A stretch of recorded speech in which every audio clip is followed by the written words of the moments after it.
Hi guys, welcome back to Tutorial Millennials channel.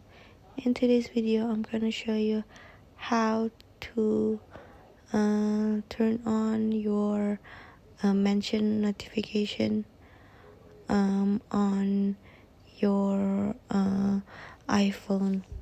So first you go to settings and then you scroll down to notes, and then there it says mention notification, so you tap on it, and then when you turn this on, you will receive a notification on your device when your name is mentioned in a shared note.